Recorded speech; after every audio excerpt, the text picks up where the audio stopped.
Whitney Houston was filming The Bodyguard with Kevin Costner, but Bobby Brown was watching from the shadows, and what he saw terrified him. Warner Brothers' soundstage in Burbank, California, was transformed into a glittering concert arena, complete with thousands of seats, massive speakers, and stage lights hot enough to make makeup run in seconds. It was day 17 of filming The Bodyguard, and Whitney Houston stood in the center of it, all wearing a silver sequin gown that caught every beam of light like captured starlight. She was supposed to be playing Rachel Marin, a fictional pop superstar being stalked by a dangerous fan. But the truth was, Whitney wasn't acting. She was living it. Kevin Costner stood just off camera, watching her with the kind of focused intensity that had made him one of Hollywood's biggest stars.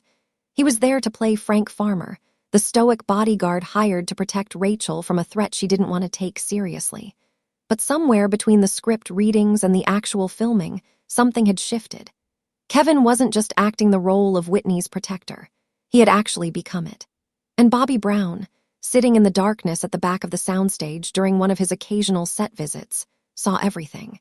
He saw the way Kevin's eyes never left Whitney. He saw how Kevin positioned himself between Whitney and everyone else, creating an invisible barrier that Bobby himself couldn't penetrate. Most of all, he saw the way Whitney looked at Kevin, with a mixture of trust and something else that Bobby couldn't quite name but definitely recognized. It was the look Whitney used to give Bobby. Now she was giving it to someone else. To understand how three people ended up in this impossible triangle, you have to go back 6 months earlier, to the moment when Kevin Costner made the most controversial casting decision of his career.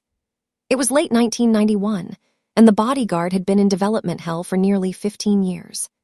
The script, written by Lawrence Kasdan, had been passed around Hollywood like a bad penny, rejected by studios who couldn't figure out how to make it work. Originally, it was supposed to star Steve McQueen and Diana Ross. But McQueen died, Ross moved on, and the project gathered dust. Kevin, who had become a major star with hits like Dances with Wolves and Robin Hood, Prince of Thieves, finally had the power to make The Bodyguard happen. He could produce it, star in it, and most importantly, cast whoever he wanted as his leading lady. The studios pushed for Julia Roberts, who was riding high after Pretty Woman. Others suggested Michelle Pfeiffer or Sharon Stone. Safe choices. Proven actresses who wouldn't rock the boat. But Kevin wanted Whitney Houston, and he was willing to wait a full year for her schedule to clear. The decision raised eyebrows throughout Hollywood. Whitney was a singer, not an actress. She had no formal training, no film experience beyond a few music videos. And then there was the other issue that studio executives whispered about in closed-door meetings. Kevin Costner, America's leading man, was about to play a romantic lead opposite a black woman. In 1991, that was still considered risky. Interracial romance in films was uncommon, controversial, and according to market research, potentially box office poison. Kevin didn't care about any of it. When asked why he insisted on Whitney, his answer was simple and honest. "I saw her like every red-blooded male would see her. I thought she was really pretty. But more than that, I just thought she was right." He refused to add any storyline explaining the racial difference between Frank and Rachel. He refused to cast anyone else. And he refused to move forward until Whitney said yes. For Whitney, the decision to accept the role was agonizing. She was at the absolute peak of her music career, selling out stadiums worldwide, dominating charts, living the kind of success most artists only dream about. Acting in a major Hollywood film would expose her to entirely new scrutiny. Madonna had tried it and been crucified by critics who said singers should stay in their lane. Whitney knew she would face the same criticism, probably worse. When Kevin called her personally to offer the role, Whitney's first response was no.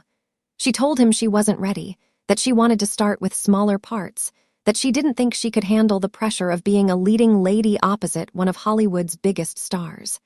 Kevin listened patiently to all her fears, then made her a promise that would change everything. "Whitney, I will not let you fall. I will be with you every step of the way. Everyone there wants you to succeed. Trust me." Something in his voice convinced her. Maybe it was the gentleness, so different from the demanding voices of record executives and tour managers she dealt with every day. Maybe it was the fact that he was offering protection, something Whitney desperately wanted but rarely received. Or maybe, on some level she didn't want to examine too closely, It was because she was drawn to Kevin Costner in a way that had nothing to do with professional opportunity. Whitney said yes. And Bobby Brown, who had been dating Whitney for 3 years by that point, felt the ground shift beneath his feet. Bobby and Whitney's relationship had always been intense, passionate, and complicated. They met at the 1989 Soul Train Awards, and the chemistry was instant.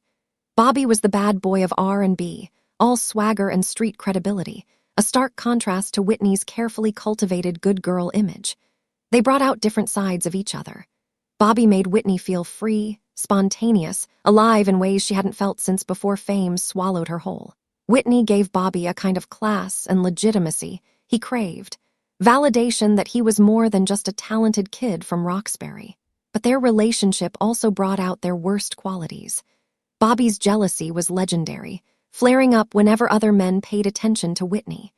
Whitney's desire to please everyone meant she often found herself caught between Bobby's demands and her career obligations. They fought loudly and made up passionately, creating a cycle that was exhausting for everyone around them. When Whitney told Bobby she was going to be filming The Bodyguard for 3 months in Los Angeles, Bobby tried to be supportive. He knew this was important to her career, knew she was nervous about acting, knew she needed his encouragement. But when she mentioned that Kevin Costner had personally called her, that he had made promises to take care of her, that they would be spending months working closely together on intimate romantic scenes, Bobby felt something dark and possessive uncurl in his chest. He didn't say anything to Whitney about his concerns, but he decided he would be watching. Filming began in November 1991, and from the first day, it was clear that Kevin Costner was keeping his promise to Whitney. He had warned her not to bring an entourage to set, but he made an exception for Robin Crawford, Whitney's best friend and assistant. "Let's have Robin with you," Kevin said. "I don't have an entourage, you're not going to have one either, but I know you need someone you trust." It was a small gesture that meant everything to Whitney. Kevin's protection extended to every aspect of the production. When the director, Mick Jackson, seemed uncertain how to work with Whitney during her first major acting scenes, Kevin stepped in.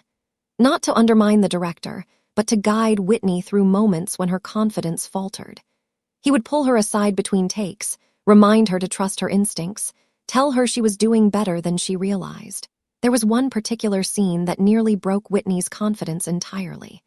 It was the moment when Rachel performs "I Have Nothing" at the Academy Awards while Frank watches from the wings, his trained eyes scanning for threats while his heart breaks because he knows their relationship can never work.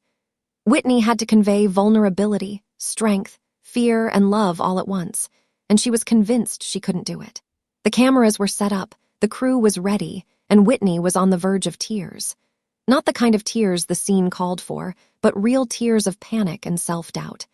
Kevin saw it happening and did something that surprised everyone on set. He walked over to Whitney, took both her hands in his, and spoke to her so quietly that only she could hear. Whatever he said worked. Whitney's shoulders relaxed, her breathing steadied, and when the cameras rolled, she delivered a performance so raw and honest that several crew members wiped away tears. After the director called cut, Whitney looked at Kevin with an expression of pure gratitude and something deeper. Trust, certainly, but maybe also the beginning of love, the kind that grows between two people when one has seen the other at their most vulnerable and chosen to be gentle instead of judgmental.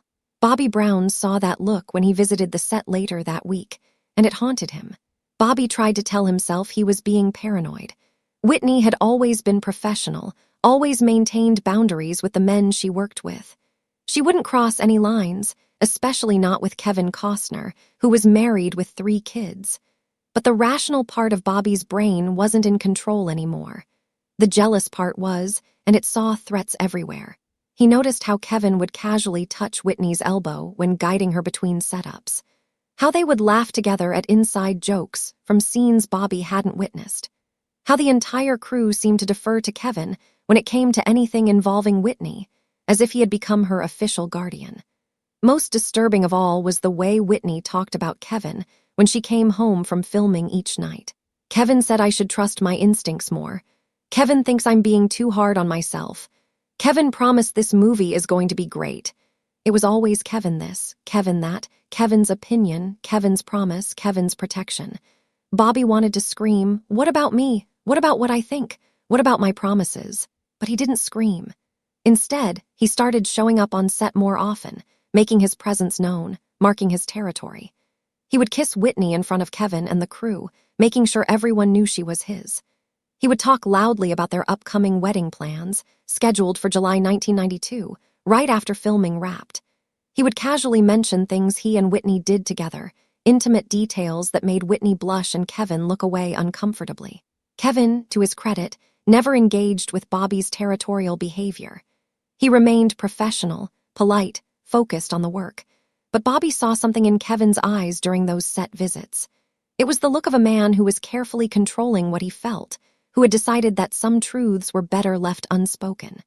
Bobby recognized that look because he wore it himself sometimes. When he was around Whitney and other men showed interest in her.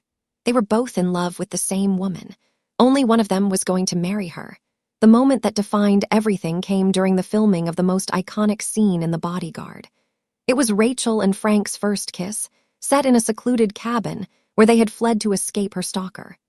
The script called for a kiss that started tender and became passionate, a release of all the tension that had been building between the characters throughout the film. Kevin had a specific vision for how he wanted the scene to play. He didn't want it to feel gratuitous or exploitative. He wanted it to feel real, earned, inevitable. So he and Whitney rehearsed it privately without the crew watching, finding the right rhythm and emotion. When they were finally ready to film, there were only essential crew members present. Minimal lighting. One camera. Just Kevin and Whitney in that cabin, with the world locked outside. The first take was technically perfect, but emotionally safe. The second take was better. By the third take, something shifted. Whitney later told friends that she forgot the cameras were there, forgot this was acting, forgot everything except the feeling of being held by someone who had promised to protect her and had kept that promise. When Kevin pulled her close and kissed her, it wasn't Kevin kissing Whitney. It was Frank showing Rachel that she was worthy of love, despite all her fears. Mick Jackson called cut and the spell broke. Kevin and Whitney separated, both slightly breathless, both very aware that what had just happened was more than acting. The crew, normally quick to joke and comment after intimate scenes, was completely silent. They had witnessed something private, something real, and it felt wrong to intrude on it with casual banter. Bobby Brown was not on set that day, but he watched the movie when it premiered 9 months later, sitting in the darkness of a theater next to his new wife, watching Kevin Costner kiss Whitney Houston with a passion that made Bobby's chest tight with a feeling he didn't want to name. When the film ended and the lights came up, Whitney turned to Bobby with excitement in her eyes. "What did you think?" she asked. Bobby forced a smile and said it was great. She was great. Everything was great. But he knew that part of his wife's heart would always belong to the bodyguard who had protected her when she was most afraid. The Bodyguard opened on November 25, 1992, and became a cultural phenomenon. It earned over $400 million worldwide.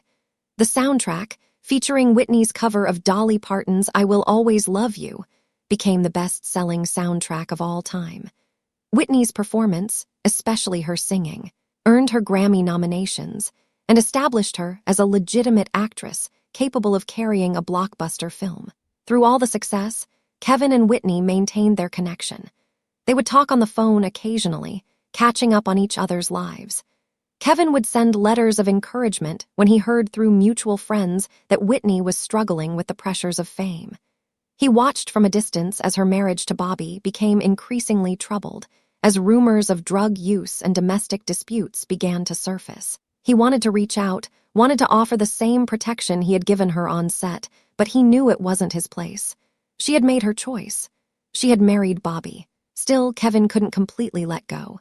In interviews over the years, he would talk about Whitney with obvious affection. He called working with her one of the highlights of my career. He said she had a vulnerability that was so compelling. He admitted that who wouldn't want to kiss her? When pressed about whether there had been romantic feelings between them, Kevin would smile and deflect, saying the chemistry was all professional, all about the work. But people who knew Kevin well saw something different. His wife, Cindy, whom he divorced in 1994, reportedly told friends that she knew Kevin had been in love with Whitney during the filming. Not in a way that led to infidelity, but in a way that changed him, made him understand what it felt like to want to protect someone with everything you had. Kevin never confirmed or denied it, but he also never talked about another co-star the way he talked about Whitney. Bobby Brown's marriage to Whitney lasted 15 years, from 1992 to 2007, and by most accounts, it was a disaster. The passionate chemistry that brought them together turned toxic. Bobby's jealousy intensified, particularly when other men from Whitney's past came around. His own career declined while Whitney's continued to soar, creating resentment and insecurity that manifested in ugly ways. Whitney's drug use, which had begun before she met Bobby, spiraled out of control during the marriage. They enabled each other's worst behaviors, created a cycle of abuse and codependency that horrified everyone who loved Whitney. Through it all, Kevin Costner remained in the background of Whitney's life. Not physically present, but there in spirit, still trying to protect her in the only way he could. In the mid-2000s, when Whitney's addiction had become public knowledge and her career was in freefall, people who cared about her reached out to Kevin. They asked if he would write her a letter, try to reach her in a way others couldn't.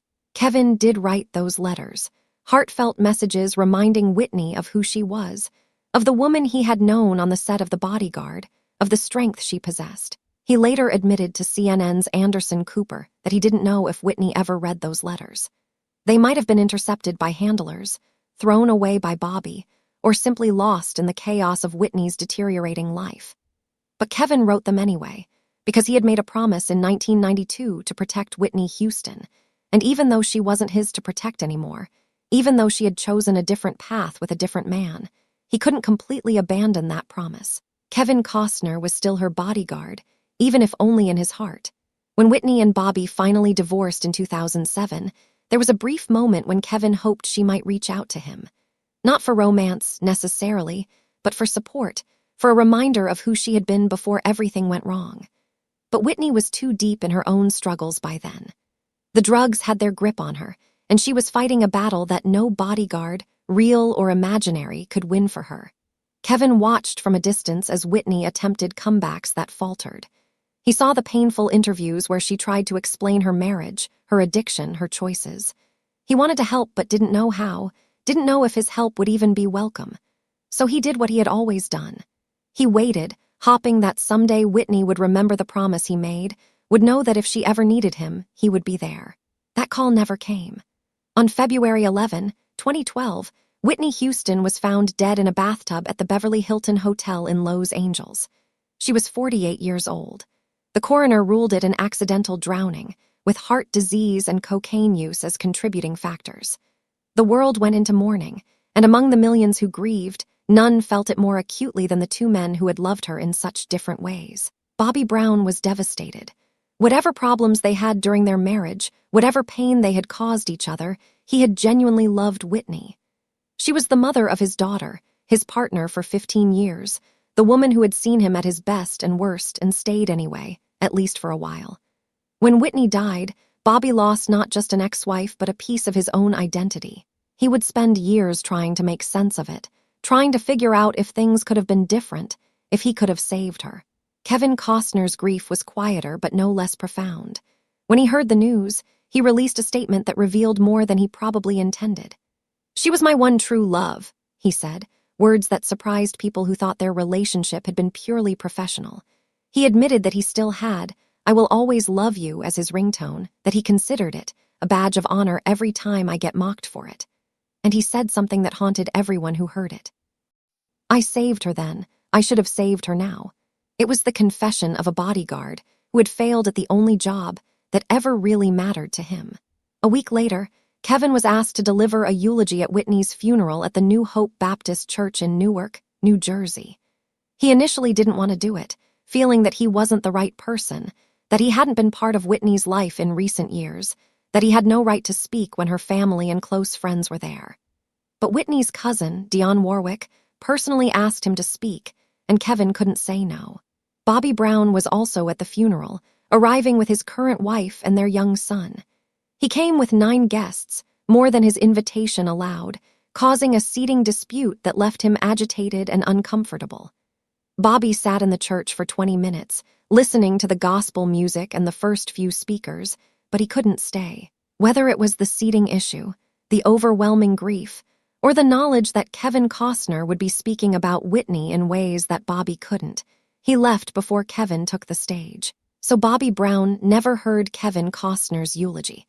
He never heard Kevin talk about the Whitney he knew, the frightened but brave woman who had trusted him to protect her. He never heard Kevin's voice crack with emotion as he said, "Arguably the biggest pop star in the world didn't think she was good enough. Whitney, if you could hear me now, I would tell you, you weren't just good enough, you were great."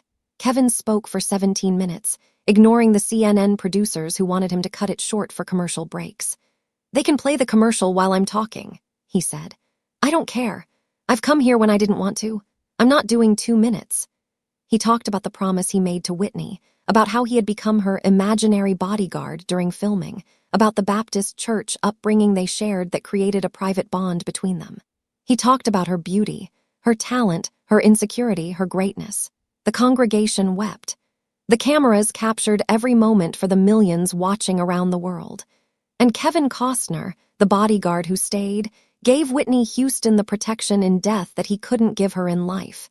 He protected her legacy, her memory, her truth. Years after the funeral, Kevin continued to honor Whitney in small ways. On his 70th birthday in January 2025, he posted an old photograph of himself and Whitney from the Bodyguard set. The caption was simple but revealing. "This photo reminds me of how lucky I am to be getting another birthday. We lost such a light when we lost Whitney." Bobby Brown, now remarried and trying to rebuild his life and reputation, occasionally speaks about Whitney in interviews. He acknowledges his mistakes, admits that the marriage was toxic for both of them, says he wishes he could have saved her. He has also, in a strange twist, acknowledged Kevin's role in Whitney's life. "I really feel that if Robin Crawford was accepted into Whitney's life, Whitney would still be alive today," Bobby said in one interview, referring to Whitney's best friend. But friends of Bobby's say he sometimes also wonders if things would have been different if Whitney had stayed closer to Kevin, if the protective love of the bodyguard might have saved her when the possessive love of the husband couldn't. The truth, of course, is that neither man could have saved Whitney Houston. Her demons were her own, her addiction her own battle, her choices her own to make. But that doesn't change the fact that two men loved her deeply in two very different ways. Bobby Brown loved her with passion, with fire, with a fierce desire to possess and be possessed. Kevin Costner loved her with gentleness, with protection, with a quiet promise to never let her fall. One became her husband. The other remained her bodyguard, faithful to a promise made on a movie set 30 years ago, a promise that extended far beyond the end of filming and lasted until the very end of Whitney's life and beyond. The Bodyguard remains one of the most beloved romantic films of the 1990s. People watch it and see a love story between Frank and Rachel, between the protector and the protected. But those who know the real story, who understand the triangle between Whitney, Bobby, and Kevin, see something more complex. They see a woman caught between two kinds of love, two men who wanted to be everything to her, and the choices that led to both transcendent art and heartbreaking tragedy. Kevin Costner still has "I Will Always Love You" as his ringtone. Bobby Brown still carries the weight of 15 complicated years with the woman he couldn't save. And Whitney Houston, wherever she is finally free from the choice between the bodyguard who wanted to protect her and the husband who wanted to possess her. She belongs to neither of them now. She belongs to the ages, to the music, to the memory of a voice so perfect it seemed impossible that it could ever be silenced. But for those 20 minutes in 1992, when Kevin Costner held Whitney Houston in his arms in that cabin and kissed her while the cameras rolled, she was safe. She was protected. She was loved in a way that asked for nothing in return except the chance to keep her from falling. And maybe, in the end, that's the purest kind of love there is. The bodyguard stayed, even after the movie ended.